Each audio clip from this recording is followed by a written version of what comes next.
Assalamu alaikum, dear students of 10th class, subject science. Today's topic is decomposition reaction. बच्चों आज हम पढ़ने जा रहे हैं डिकम्पोजिशन रिएक्शन। डिकम्पोजिशन रिएक्शन क्या होती है? Class 10th subject science. पहले मैं यहाँ पे लिखूंगा डिकम्पोजिशन रिएक्शन क्या होती है। Decomposition reaction.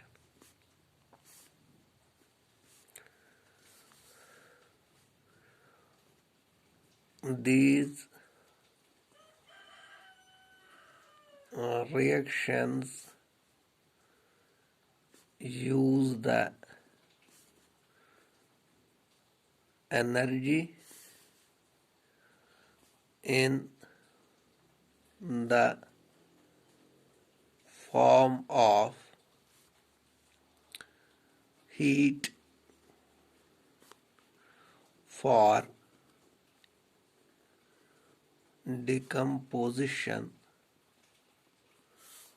of the reactant. Example: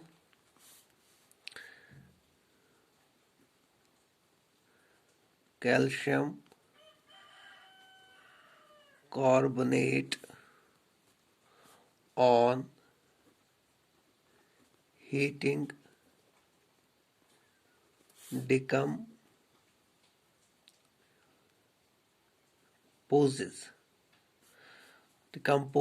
to give calcium oxide and carbon dioxide.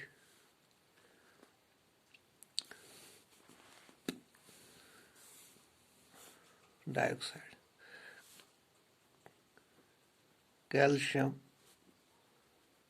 oxide is used.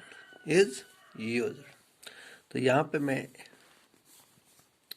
इसकी इक्वेशन भी बनाऊंगा कि CaCO3 gives heat। जब हम इसको हीट देते हैं तो ये COS प्लस CO3G देता है। तो ये है हमारे पास कैल्शियम कार्बोनेट, जिसको हम लाइमस्टोन भी कहते हैं। तो हीट देने पर ये क्या बनता है? कैल्शियम ऑक्साइड, जिसे हम क्विक लाइम भी कहते हैं, और साथ में कार्बन डाइऑक्साइड। ओके, साथ में कार्बन डाइऑक्साइड बनता है। अब मैं आपको बताऊंगा कि डिकम्पोजिशन रिएक्शन क्या होती है। जो हमने कंपोजिशन रिएक्शन में पढ़ा उसी का उल्टा है, ठीक है। जो हमने कंपोजिशन रिएक्शन में पढ़ा उसी का उल्टा करके आप पढ़ो तो वो बन जाएगी डिकम्पोजिशन रिएक्शन। आपने देखा है कि दो या दो से ज्यादा रिएक्टेंट्स आपस में रिएक्ट करते हैं तो वो एक नया सब्सटेंस बनाते हैं।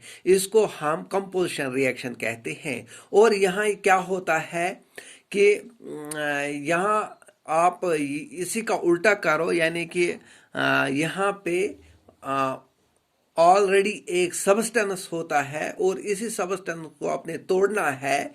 तो क्या होगा? तो आप एक सबस्टेंस के दो या दो से ज्यादा रिएक्टेंट्स बनाएंगे। वहां पे रिएक्टेंट्स का सबस्टेंस बनता है, यहाँ पे सबस्टेंस को रिएक्टेंट्स में कन्वर्ट करना है, रिएक्टेंट्स बनाने हैं, इसको हम डिकम्पोजिशन रिएक्शन कहते हैं। यानी कंपोजिशन रिएक्शन का उल्टा है ये। इसमें जो डिकम्पोजिशन सब्सटेंस हो जाएगा वो क्या बनेगा, रिएक्टेंट बनेगा। जो यहाँ पे डिकम्पोजिशन सब्सटेंस बनेगा वो रिएक्टेंट बनेगा। देखो यहाँ ये क्या हो रहा है कि कैल्शियम कार्बोनेट यानी लाइमस्टोन जो है, ये लाइमस्टोन जो है को हम हीट देते हैं। यहाँ पे हम इसको हीट देते हैं तो ये कन्वर्ट हो जाता है किस में, कैल्शियम ऑक्साइड यानी क्विक लाइम और कैल्शियम ये कार्बन डाइऑक्साइड CO3 इसका बनता है, कार्बन डाइऑक्साइड। तो ये इस स्टेट में चेंज हो जाता है, ठीक है। तो गैस स्टेट में यानी इसका स्टेट चेंज हो जाता है, तो इसका स्टेट चेंज हो जाता है, इसको हम डिकम्पोजिशन रिएक्शन कहते हैं, ठीक है। तो अब हमें समझ आ गया कि कंपोजिशन रिएक्शन में हमारे पास दो या दो से ज़्यादा रिएक्टेंट्स होते थे, तो हम उनको एक सब्सटेंस में चेंज करते थे। वो एक सब्सटेंस जो बनता था वो था हमारा कंपोजिशन रिएक्शन।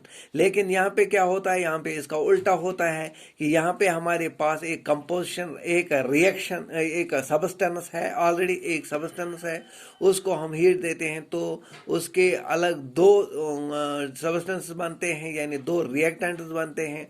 अगर हम इन रिएक्टेंट्स को मिलाएं तो एक सब्सटेंस बनेगा, और अगर हम इस सब्सटेंस को तोड़ेंगे तो दो रिएक्टेंट्स बनते हैं। तो रिएक्टेंट्स जब अलग अलग हो जाते हैं तो उसको हम डिकम्पोजिशन रिएक्शन कहते हैं। तो कंपोजिशन रिएक्शन होता है रिएक्टेंट्स को मिलाकर एक सब्सटेंस बनाना। तो डिकम्पोजिशन का मतलब होता है कि एक सब्सटेंस को अलग अलग दो रिएक्टेंट्स में या ज़्यादा रिएक्टेंट्स में तकसीम करना, ठीक है। अब आगे बात समझ कि कंपोजिशन रिएक्शन और डिकम्पोजिशन रिएक्शन में क्या फ़र्क है। चलो इंशाल्लाह अगले क्लास में मैं आपको कुछ और अगले क्लास में आपके साथ हाजिर होऊंगा। तब तक के लिए खुदा।